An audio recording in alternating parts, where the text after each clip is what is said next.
The X-Zone Radio Show with Rob McConnell is largely an opinion talk show. All opinions, comments, or statements of fact expressed by Rob McConnell's guests are strictly their own and are not to be construed as those of the X-Zone Radio Show or endorsed in any manner by Rob McConnell, Relmar McConnell Media Company, the X-Zone Broadcast Network, its affiliated networks, stations, employees, or advertisers.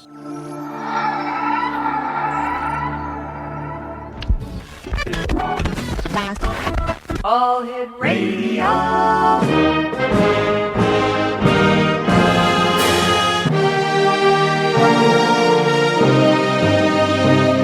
Welcome to the X-Zone, a place where fact is fiction and fiction is reality. Now, here's your host, Rob McConnell. Welcome to the X-Zone, everyone. My name is Rob McConnell, and you're listening to us live and around the world on the Talkstar Radio Network, X-Zone TV, and on shortwave from our studios in Hamilton, Ontario, Canada, on the shores of Lake Ontario, in the province of Ontario, in Canada. Our toll-free number is 1-877-528-8255. That's toll-free throughout the U.S., Canada, Alaska, and Hawaii. My email address is xzone@talkstarradio.com, on MSN Messenger talkstarradio@hotmail.com, and our two websites, www.xzoneradio.com and www.xzonetv.com, and our new European website launches later on this week. My guest this hour is John Rowe, and John is a retired airline pilot and spent 38 years in the cockpit of Delta aircraft. During that time, he watched and listened as a UFO was sighted by one of Delta's jets near Atlanta, Georgia. At that time, 1967, John was the third pilot on a DC-8. The sighting was made not only by airline crews but Atlanta radar. John states that a Delta jet actually chased the UFO with the Atlanta Air Traffic Control providing permission to do so. Later on in 1975, John Rowe personally witnessed a UFO a half-mile south of Brady, Texas. It crossed the road in front of John one night, less than 200 feet above the ground. Now, John had two dogs in the front seat of his truck, and they cowered, as he had never seen them do before or after during the sighting. And, John, welcome to the X-Zone. Hey, Rob, my pleasure. Thanks for having me. It's our pleasure. John, UFOs and airline pilots, are they a common occurrence, more common than we know? Yes, they are. Very much so. First, let me say I'm about to turn 65, and all these years I'm not related these stories to my 37-year-old daughter, who I'm very close to. And I guess I'd have to say in the past, if you mentioned UFOs, it seemed you were a member of some strange cult or you were a deranged weirdo. Today it's become more accepted with all the photographic evidence that exists, and with instances such as mine. Now, John, if we could we go back to the time where you watched and listened as a UFO was sighted by one of Delta's jets near Atlanta, Georgia? Sure. I think, I need to preface this a little bit about pilots, if you don't mind. Not at all, sir. Professional pilots, I think, are probably your most credible sources for UFOs, specifically military and airline pilots. Both are highly educated, many with graduate degrees in everything from law to aeronautical engineering. And the selection process of these men and women is very keen, and only the very best are selected for these careers in aviation.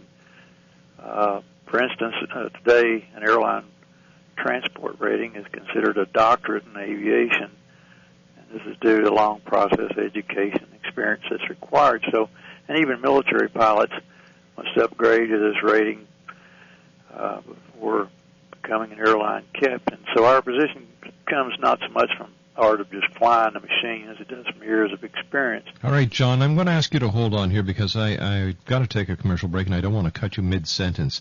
John Rowe is our special guest, and John's website is www.animalnutritionbook.com. John Rowe and I will be back on the other side of this 2-minute break discussing commercial pilots and UFO sightings as the X Zone continues live and around the world from our studios in Hamilton, Ontario, Canada, exclusively on the Talkstar Radio Network, X Zone TV, and on shortwave.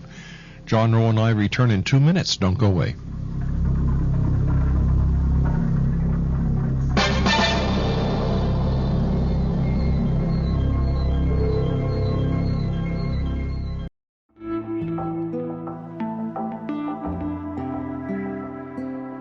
Take a step back in time and discover old Florida cuisine at Marsh Landing Restaurant in Fellsmere. Enjoy delicacies such as frog legs, gator tail, catfish, and swamp cabbage, or enjoy the more traditional cuisine like hand-cut Angus steaks, ribs, and seafood. Join us for breakfast with a southern flair featuring sweet potato pancakes, biscuits and gravy, and much more. Planning a party? Marsh Landing's private dining room can accommodate groups from 8 to 80 people. While you're visiting, enjoy the historic pictures, artifacts, and stories that line the walls. Marsh Landing is truly a unique experience. Marsh Landing Restaurant, 44 North Broadway in historic Fellsmere, or visit marshlandingrestaurant.com. Marsh Landing, old Florida cuisine at its best.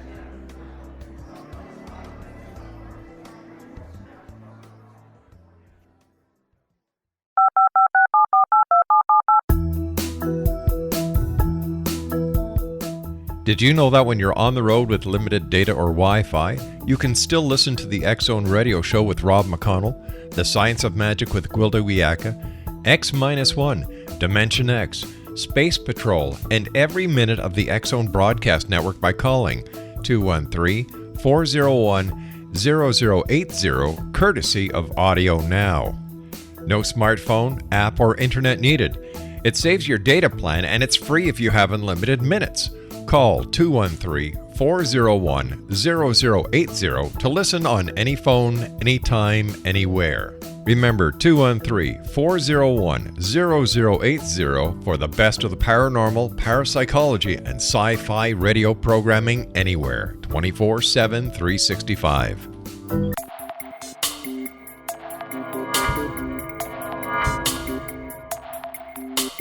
Are you interested in the paranormal, ghosts, UFOs, or psychic phenomenon? Join me, Tim Bartley, co-host of Talking to Spirits with Lightworkers Tim and Justina, coming mid-January 2017 to the XZBN. We will channel spirits live and talk to them, revealing all kinds of amazing information. Spiritual attachments will be found and removed on the show, and so much more. To find out when you can listen to Talking to Spirits with Lightworkers Tim and Justina, visit www.xzbn.net for listeners on both sides of the veil.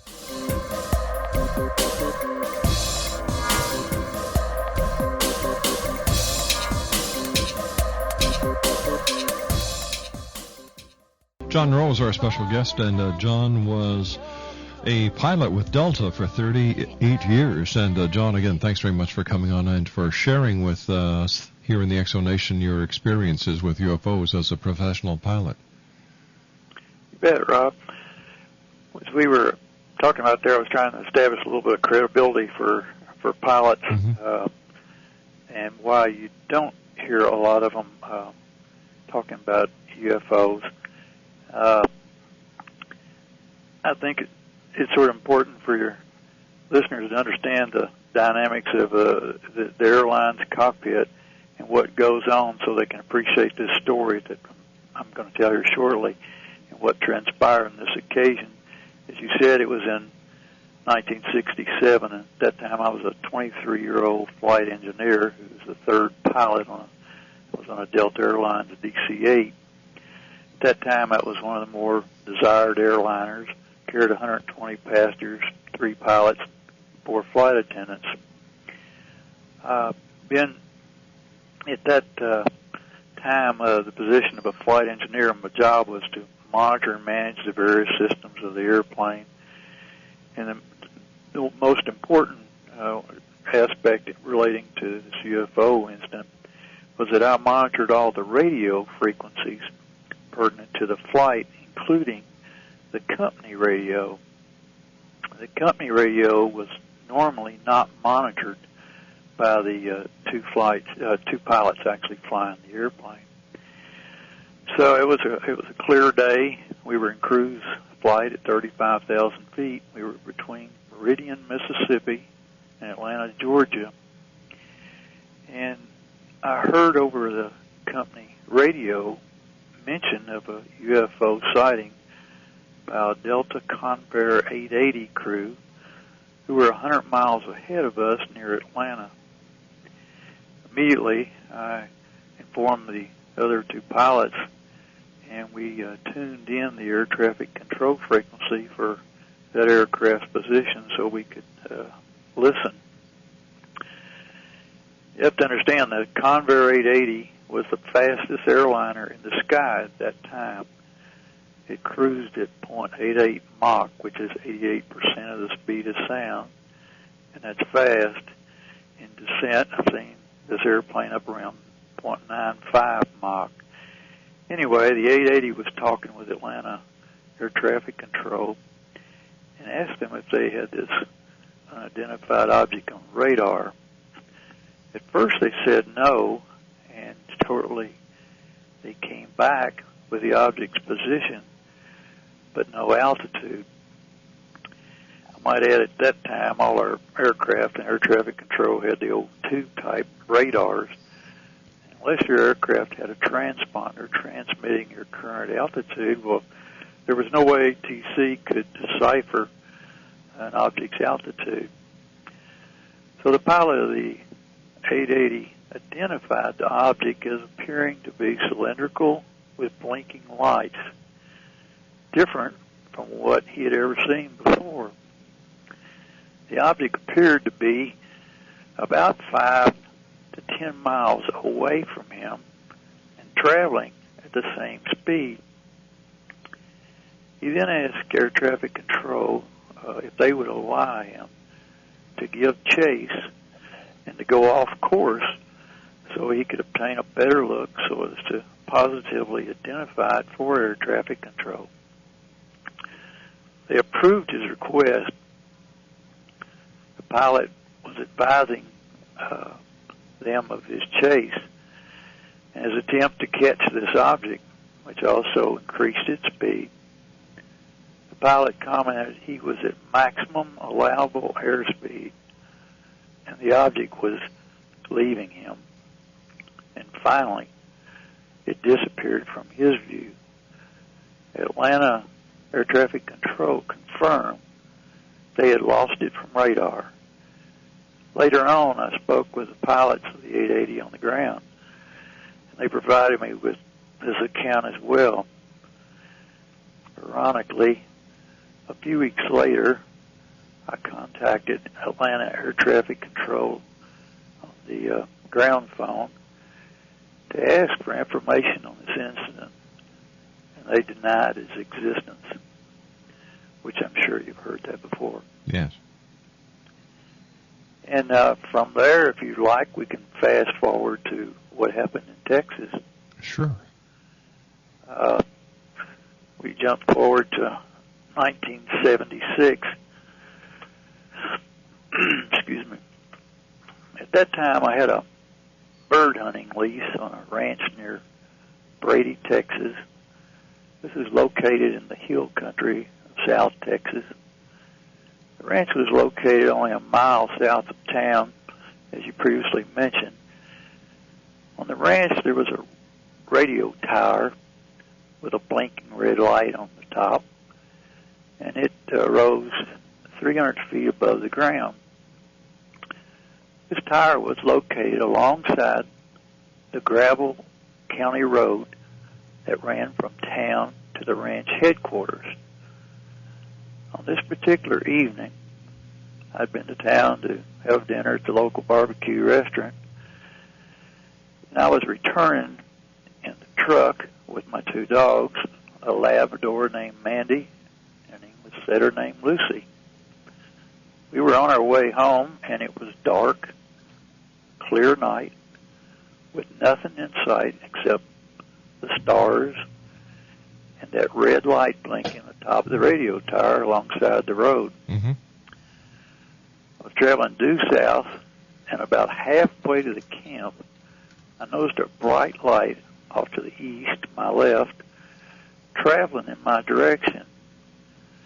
It looked exactly like the exhaust from a jet fighter's engine, which I thought unusual, as I would not be able to see the exhaust unless it was going away from me or it had its afterburner lit. This area was frequented by military, as it was a training area, so it's not uncommon to see fighters in that area. However, fighters normally do not use their afterburners unless they are taking off or going supersonic, and then the noise is pretty much deafening. This is when I knew something strange was happening. I stopped the truck and was looking directly at the 300-foot tower ahead of me, no more than a football field ahead. Both the windows were rolled down, and the dogs were looking out their window, enjoying the cool autumn breeze. And then it happened. This bright light that I thought was a fighter was approaching me and was very close. There was no sound whatsoever. Suddenly, this light, which was so intense it was almost blinding me, was between me and that tower. I could still make out occasionally the blinking light atop the tower. So this unidentified flying object was less than 300 feet above the ground, and less that in front and above my truck. I glanced over to make sure the dogs were okay. Never had I seen two animals as frightened. Both were cowered together on the floorboard, and these are hunting dogs accustomed to the bright muzzle blast and sounds of a shotgun. Normally they were fearless. This object never stopped moving. It merely slowed over the road in front, and then it accelerated at a speed I could only say had to be supersonic and above. And as I said before, the most ironic thing about this, there was absolutely no sound. It was deathly quiet. I was dumbfounded, to say the least, and I just sat there reassuring the dogs we were alive and all right. The rest of that night, these two dogs were still in a state of shock, and they were on each side of me in bed. I guess the most difficult part of all this was the fact that I couldn't share it with anyone for fear they would think I'd gone off the deep end. So, thanks to you, I'm sharing this for the first time.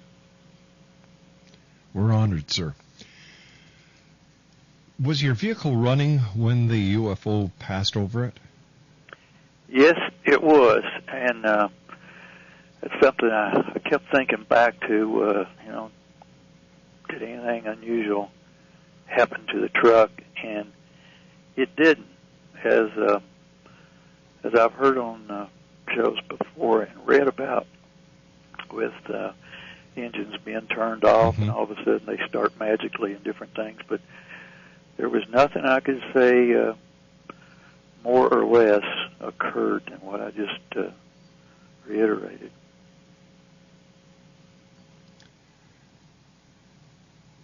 How long did it take for the animals to get back to their usual selves? It was, the next day we were back out quail hunting that morning, just the two dogs and myself, and I really didn't notice anything unusual the next day. But that night they were they were almost like a couple rocks. I mean, it was like they were totally drained of all energy and just almost listless. John, please stand by. You and I have to take a commercial break and the news. John Rowe is our special guest.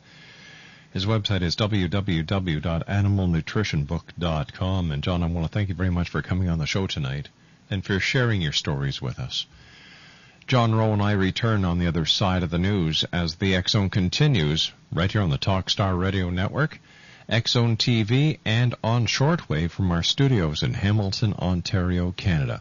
I'll be back after the news. Don't go away.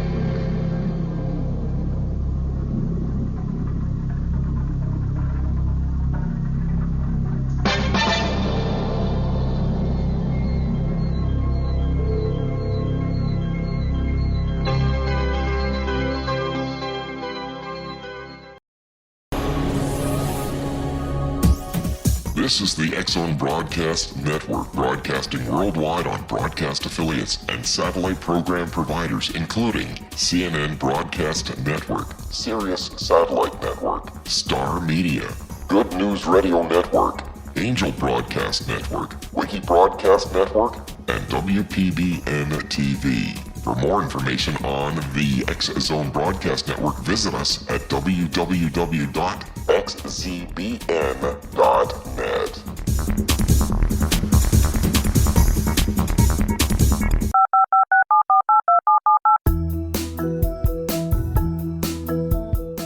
Did you know that when you're on the road with limited data or Wi-Fi, you can still listen to the X Zone Radio Show with Rob McConnell, The Science of Magic with Gwilda Wiyaka, X-1, Dimension X, Space Patrol, and every minute of the X Zone Broadcast Network by calling 213-401-0080, courtesy of Audio Now.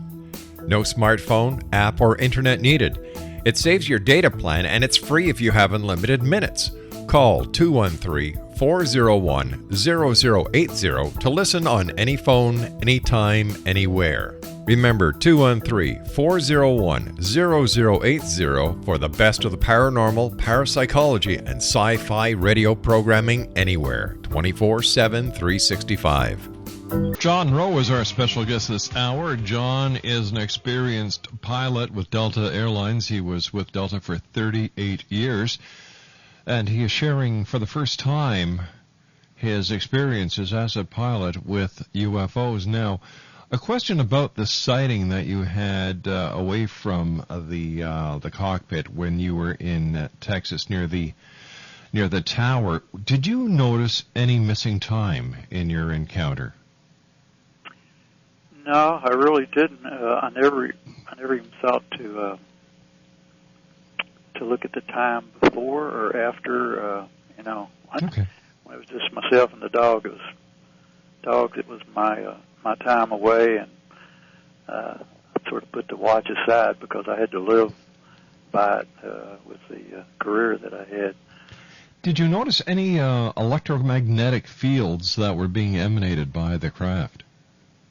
No, I really didn't. Were there any sounds of an electromagnetic energy, or was there any electrical sounds, or nothing at all? Absolutely nothing at all. I mean, it just, if you can imagine a jet that flew in front of you that was soundless, slowed down, and then accelerated, that's what it would have been like, except there was no apparent fuselage. It was nothing but just such an intense light that I really was not able to make out anything other than occasionally I'd see this blinking red light on top of the antenna. Now, did you have any strange dreams after your encounter? I really didn't sleep the rest of that night. I was just rolling around mostly, wondering, what had really happened here and what this could be. Pilots, if they have one thing that's possibly I don't know, you could say it was a fault, but we are sort of mandated into becoming perfectionists, and that we lead sort of a black and white type existence in the cockpit of an airplane. Either things work or they don't work, and there's a reason for everything to function. Well, most of the night I was sitting there thinking, there's got to be a reasonable explanation for all this, and so I was certainly bothered, but I never felt there were any strange physical manifestations or anything that were related to this, as I have heard other people talk about. I would say I was pretty much normal, other than, obviously disturbed. Certainly. What is the protocol for a pilot who sees a UFO or believes he sees a UFO? Well, I would say there's not any, except let me give you an analogy. Someone sent me an email recently, and there was a captain of a plane that had a blind lady on the aircraft with the CNI dog. Well, they were making a stop, and the lady was staying on. They were going through, but it had been a fairly long flight. So the captain went back and asked the lady, said, can I take your dog for you? There's some grass down here, and I can take him down and let him go to the bathroom. So he put his sunglasses on, and he walks down the flight of stairs, and he's got his uniform, his hat on, and by his side he's got a blind dog, a guide dog with him. Mm-hmm. Well, you can imagine what the people thought when this gentleman walked off the airplane. I mean, who in the hell would want to get back on his plane? Well, that's exactly... Oh, heavens. That's exactly what we face, and why that we don't talk about it is because, especially back during that era, that time period, we lose all credibility, and we actually almost lose it among ourselves in the cockpit. But we never have any directions or anything from the company saying, don't say anything about this or whatever. That's never come about. It was just sort of a thing that many of us saw things, but we just never talked about them. Air traffic control, do they have the ability to pick up unidentified flying objects if the object does not have a transponder then? Today they do. Back then, it was, even on the radars we had, we could occasionally pick up an airplane or something that was ahead of us. It was nothing more than just a quick blip on the screen. Mm-hmm. Today, with the technology that's out there, they can definitely pick up things, even though there's no transponder. It doesn't make any difference. So in today's technology, I guess a transponder would only give the identification of the aircraft? That's right. That's exactly right. And it displays all the information, the altitude, the airspeed, everything pretty much is in the cockpit that has to do with forward flight is illustrated there on their screen. If they want it to be, or they can just fade that out and use it as just an image showing the direction. I've seen there's a computer. There is a website that shows all the aircraft in the sky at any given time, and the name of the site escapes me right now. But I'll tell you something. When you look at that, people think you look up in the sky and you see this big, massive blue sky, and you see 1, 2, maybe 3 airplanes, and you say, my gosh, wow, look at all that empty sky. And then when you look at the map and see actually how many aircraft are up there at any given time, God bless you guys for the great job you do. Well, that's true. Thank you. And it's like a Christmas tree with hundreds of lights on it, and you take that Christmas tree and transpose it on your TV screen, and That's what air traffic control looks like around the major airports, and it is pretty scary. It's a testament to the air traffic controllers and the many hours they put in, the hard work. And believe me, they're overworked and underpaid by our great government. Their rate of medical retirements is phenomenal, and a lot of it's depression. There's been some suicide, and just a lot of things related to the high stress of that job. 1-877-528-8255 is our toll-free number. My guest this hour is John Rowe, and John has been sharing his experiences with UFOs as a commercial airline pilot. And John, I can't thank you enough for coming on the show tonight and sharing these experiences with us. The new avionics that are out, I'm thinking about the new Airbus double-decker. How do you see this affecting the future of air flight? Are you specifically referring just to the avionics and the high-tech equipment? Or are you talking about the size of the airplane? Both. I don't really know what's going to happen in regards to how much acceptance there is of these, or what the acceptance will be of these giant airplanes. By the time they get here, it may be like cruise ships. People may not want to fly on something that large. Personally, I see a groundswell of people migrating towards general aviation, small jets. They're sick of airports. Mm-hmm. They're sick of the terrorist threats. They're sick of security and not being able to take their bags with them.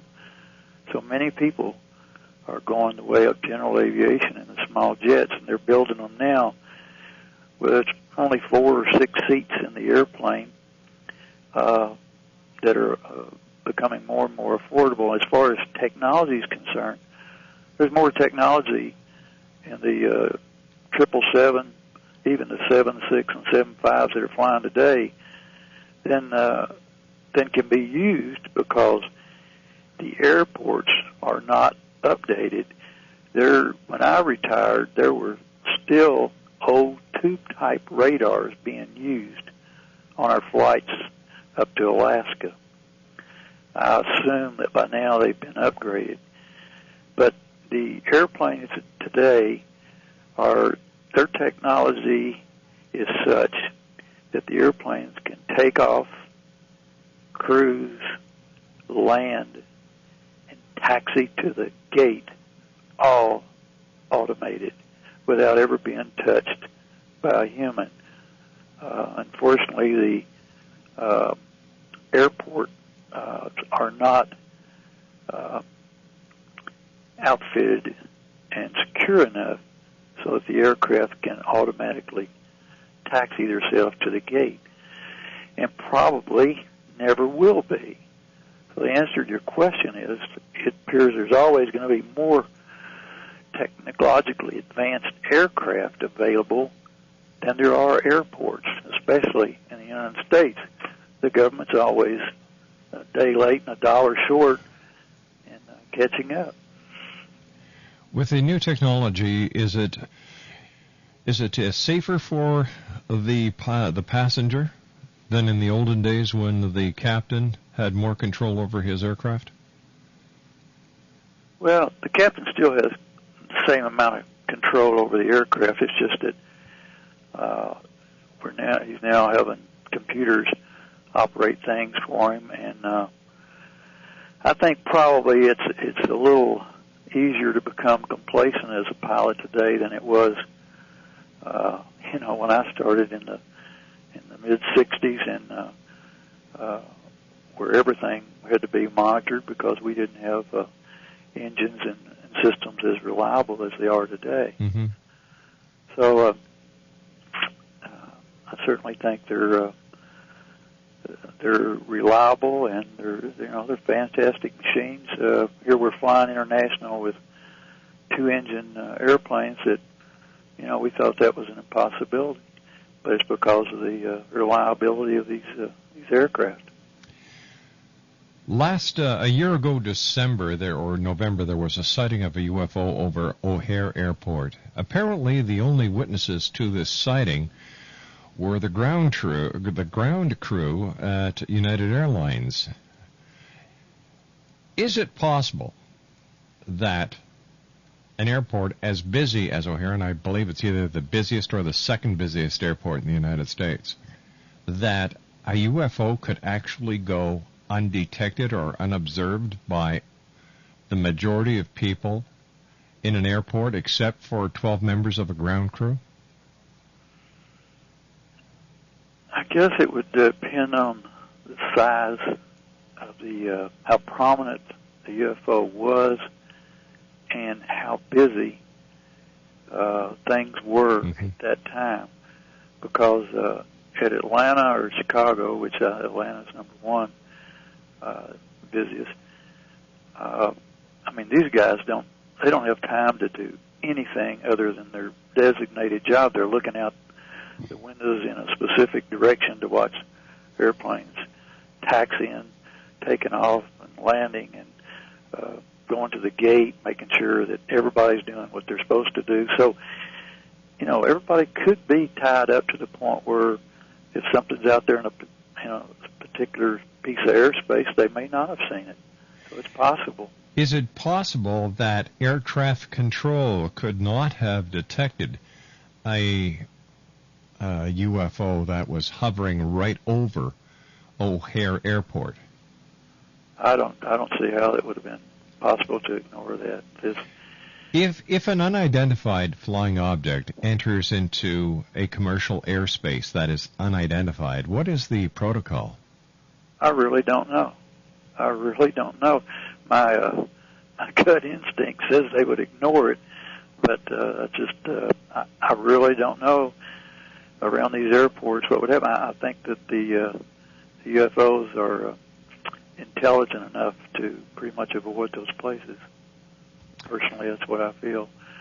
This is interesting. I told you about the two dogs being in the truck with me during this incident. My whole passion in life really has been about animals. Mm-hmm. And I don't know, I don't get to listen to your program a lot because you're on quite late up here in the Eastern time zone. And I don't know, have you ever had anyone on the program who gave their explanation or feelings about, what UFOs actually are, who they are, where they come from? I'd like to get that from you when we come back from this commercial break. Okay. John Rowe is our very special guest. And again, John, thank you very much for joining us tonight. Oh, it's my pleasure. John Rowe's website is www.animalnutritionbook.com. And John, I have to have you back on in the future to talk about animal nutrition. John and I will be back after this commercial break as we continue live and around the world on the Talkstar Radio Network. In the next hour, Cal Core from Cal's Corner and Jason Lee will be joining us as well. 1-877-528-8255 will be the number to call in. And John Rowe and I will be back on the other side of this break. Don't go away, Exo Nation. This is the X-Zone Broadcast Network, broadcasting worldwide on broadcast affiliates and satellite program providers, including CNN Broadcast Network, Sirius Satellite Network, Star Media, Good News Radio Network, Angel Broadcast Network, Wiki Broadcast Network, and WPBN TV. For more information on the X-Zone Broadcast Network, visit us at www.xzbn.net.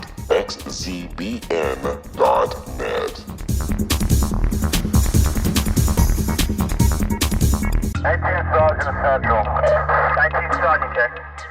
Officers on the scene. Hi, I'm Larry Lawson, host of Paranormal Stakeout.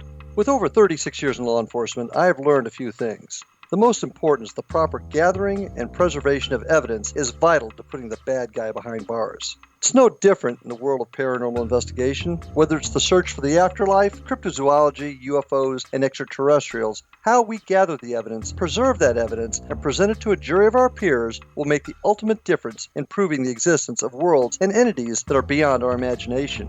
Join me, Larry Lawson, every week on Paranormal Stakeout when, along with my guests, we'll take a journey to prove with indisputable evidence what man has struggled to believe for centuries. Go to xzbn.net for the broadcast schedule and check me out at paranormalstakeout.com.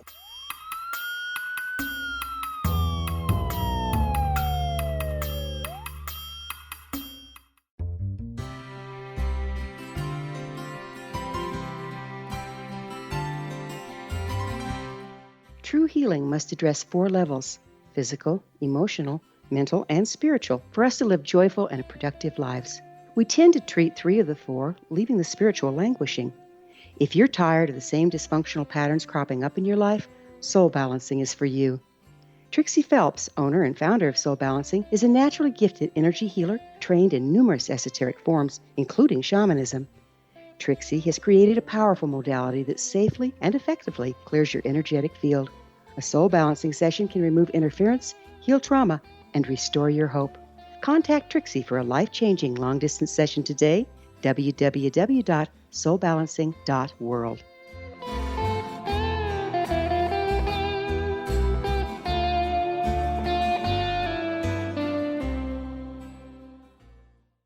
John's website is www.animalnutritionbook.com. Besides being a pilot for 38 years with Delta Airlines, he is a great animal lover. Went to his website, and if you own animals, take a trip over there, and you'd be surprised at what is going on with animal nutrition these days. But that's for another show.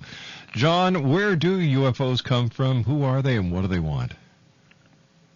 I'm sorry, I had a electrical hesitation there in the phone. Tell me again what you said. I was just asking you where the UFOs come from and what do you think they're up to?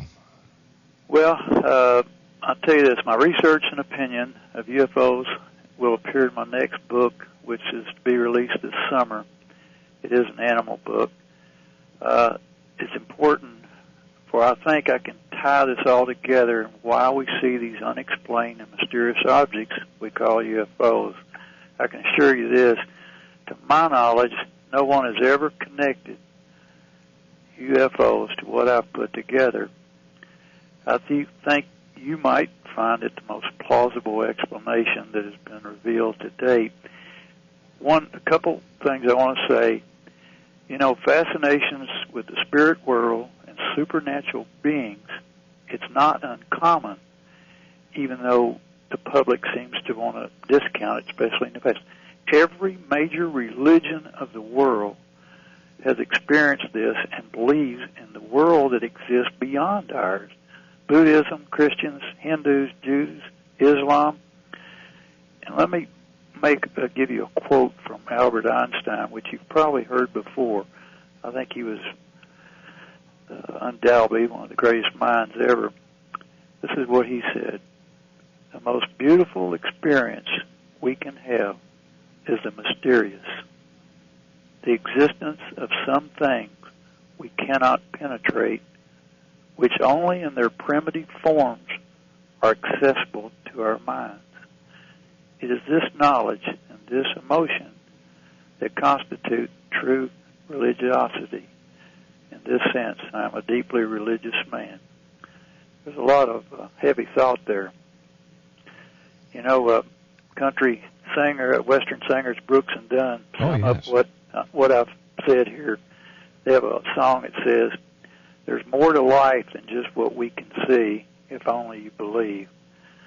Believe me, these words have meaning that are far-reaching.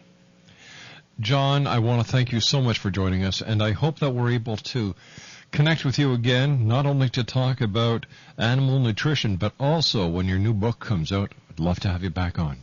I'd love to do it. Thank you so much for having me, and I enjoyed it. It's been my pleasure, and thank you very much, and take care of yourself. I will. Good night. Good night, John. John Rowe, www.animalnutritionbook.com, 38 years as a pilot with Delta Airlines, and This was the first time that he talked publicly about his encounters with unidentified flying objects as a member of a commercial aviation company. 1-877-528-8255 is toll free. And when we come back from the news at the top of the hour, 6.5 minutes past, I'll be joined by Cal Korff. And then we will be joined by Jason Lee here on the X Zone, a place where people dare to believe and dare to be heard Monday through Friday from 10 p.m. Eastern until 2 a.m. Eastern, live and around the world from our studios in Hamilton, Ontario, Canada, on the Talkstar Radio Network, X Zone TV, and on shortwave. I'll be back after the news. Don't go away.